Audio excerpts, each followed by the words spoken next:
What was the Great Gullen incident, Shannon? Hello, I am Aerith, daughter of the Literary Sewist. In Mom's Crafting Castle, she creates projects inspired by the books I review. Grab some Mallowmelt, pour some lushberry juice, sit back and let me tell you why you should read the Keeper of the Lost City series by Shannon Messenger. While you're here, make sure to subscribe to this channel for future installments of my mom's bookish sewing goodness.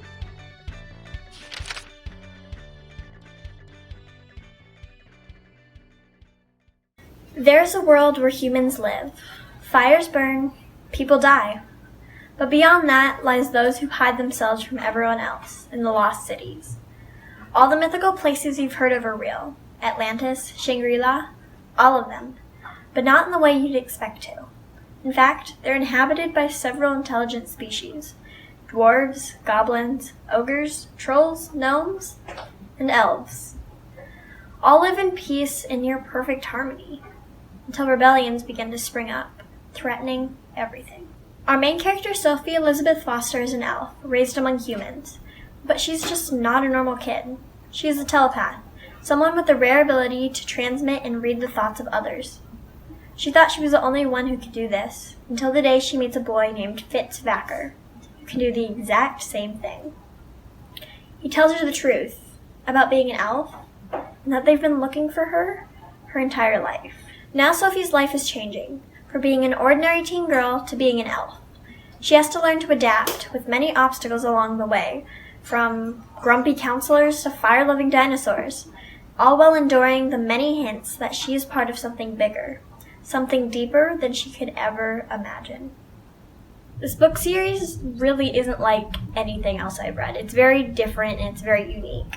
There's always something new right around the corner, and you never see it coming, a plot twist, a series of events that leads to something even bigger.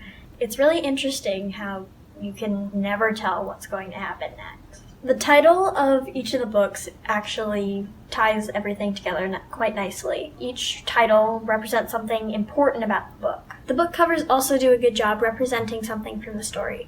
Each one depicts a scene from the book, and it's usually where the climax hits. Something important is about to happen, and then you're right there, and then when it happens, you're like, oh, so that's what that was about. So I like the idea that behind the cover art.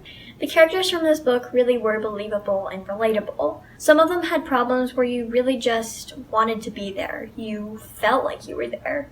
You understood what was going on and you were ready to take it on with them. In fact, the main character herself reminds me of my best friend. She goes through a lot of stress and anxiety and learning new things, going into a new world. Honestly, she kind of looks like her too. My favorite character was Keith Sensen because he's not a perfect character. He has major flaws and he doesn't take them lightly. You can really feel it as if you're there experiencing it alongside him.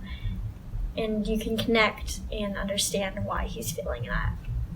Telepathy is not the only ability. I've only mentioned that one so far, but most people do manifest from what I've seen through the books. A lot of them have it. Every main character does. There are a few that don't develop an ability, called the talentless, who are never a member of the nobility, so they aren't recognized as much as those with manifested abilities are. Some of the main characters' abilities are telepathy, or telepaths, who can read the minds of others and speak through their thoughts. So they can have a conversation with one person and the other without anyone else knowing what's going on, unless another telepath manages to hear what they're saying. Then there are empaths who can, just by physical contact, can feel the emotions of others. But because of Sophie's strong emotions, he doesn't have to have physical contact to know what she's feeling. He just needs to be in the same room as her. There are vanishers who, just by moving, light refracts through their body and they disappear. They take a step, they're there. They take another step, they could be gone. Technopaths are those high-tech people with all the gadgets and cool technology. Pyrokinetics have the ability to control and conjure up fire. The council, 12 elected elves, have banned this ability. It is forbidden to be practiced. If you manifest as it, you are to be considered talentless. And the last ability I will tell you about is inflicting. Inflictors have the ability to make someone feel an emotion, specifically anger and hate. There are only two known in existence. I will not tell you who they are. You'll have to read the books for that. But some have the ability to do happiness, sadness, any other emotion. If there's anywhere I could go in this world, it would definitely be Slurps and Burps. It's the apothecary shop run by Kessler Disney and his son Dex Disney, who is one of the main characters of this book series. I would want to go there because it's different from everywhere else. It's round, it's small, and it's not that flashy. Everything else is sparkly and crystal and pretty decked out, but it's just normal, something you'd expect to see on the corner of a street. Slurps and Burps is my favorite place in the Lost Cities, but what place in your favorite books would you like to go? Which place would you like to experience for yourself? Tell me in the comments below. This year for Halloween, I'm going to be dressing up as another one of my favorite characters. Her name is Biana Vacker. She is a vanisher. She has the ability to disappear on command, or even without knowing she can. For a while, she is considered as a side character. She's not that important, but as you slowly progress through the series, you get to understand her more and see more. And later on in the series, she does something amazing. It's incredible that she would even to do it, and she became my hero.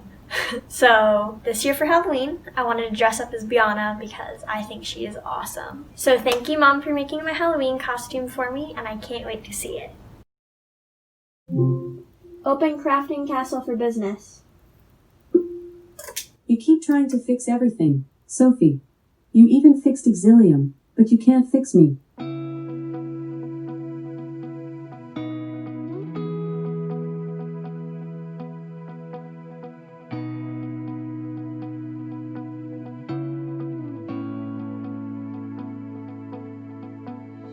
Every year, my mom lets me pick anything I want for my Halloween costume.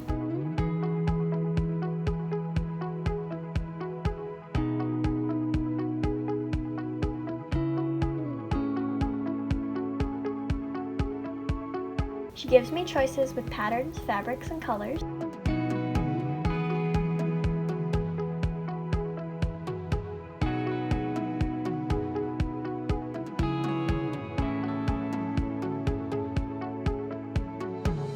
I think Halloween is her favorite time to sew. She goes all out.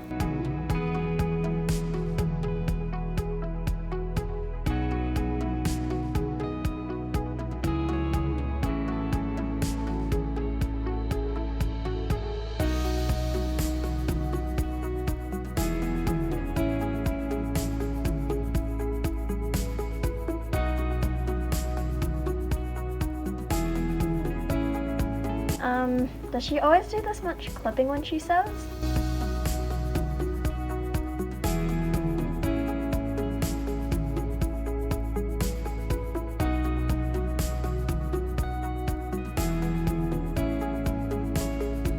I love her, but she can be weird sometimes.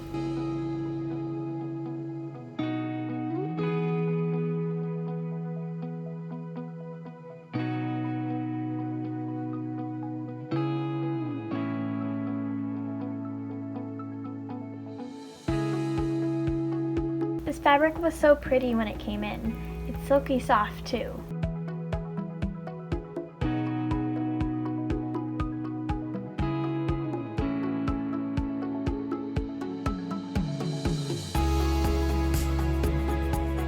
That's a lot of ruffles. I wonder how many feet long that is.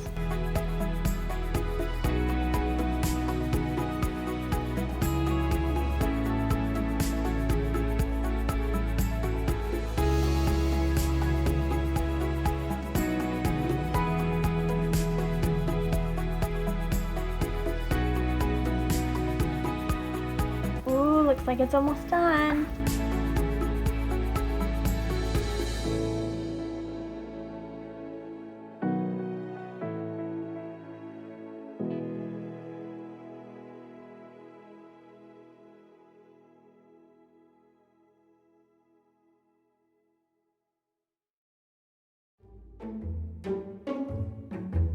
Mallowmelt time.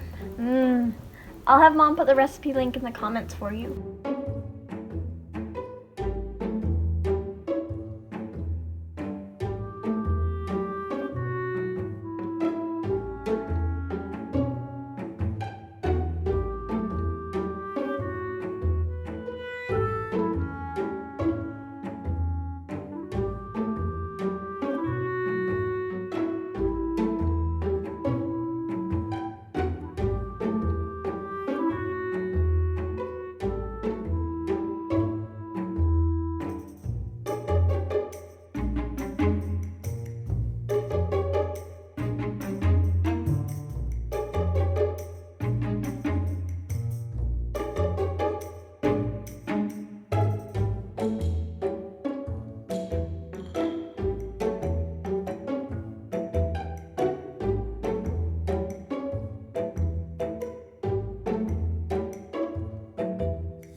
Cloaks are super cool.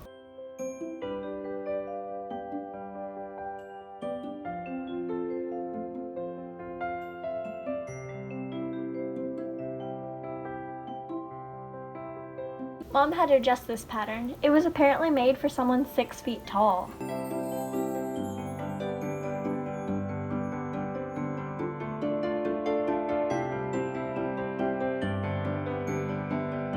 So many pins. What is that hole for anyway?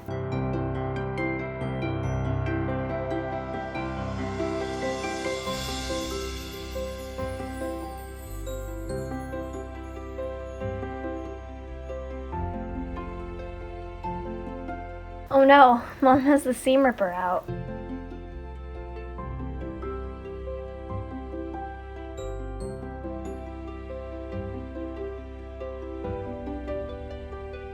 Oh, thank goodness. Everything is back on track.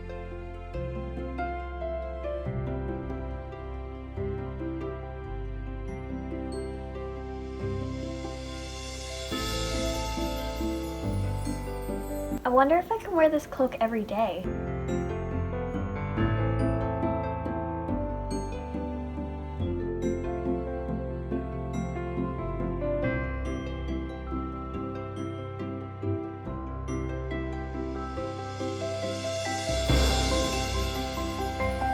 I get to try it on soon.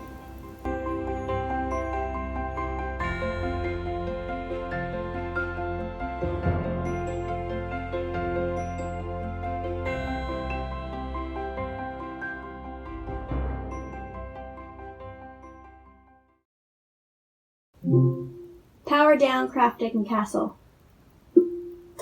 Because our family doesn't decide who we are. We decide who we are. Believe me, it drives my parents crazy. And sometimes, it's the only thought that gets me through the day.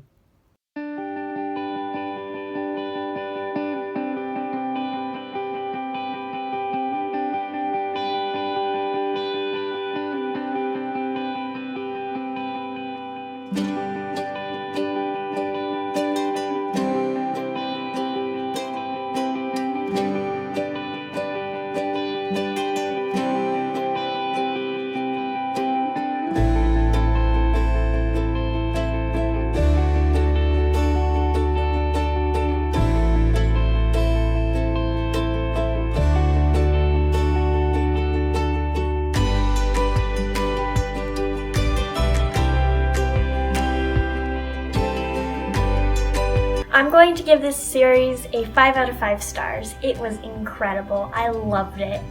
And I'm not gonna lie, I'm already rereading it. Thank you for listening to me talk about Keeper of the Lost Cities, even though I couldn't rant like I love to, like I do. all the time. We will make sure to put links in the description below so you can grab copies of these glorious books right here. If you like what I had to say, please give a thumbs up. And if you haven't already, please be sure to subscribe to my mom's channel and ring the bell so you get notified every time she makes a new video. See you next time. Bye!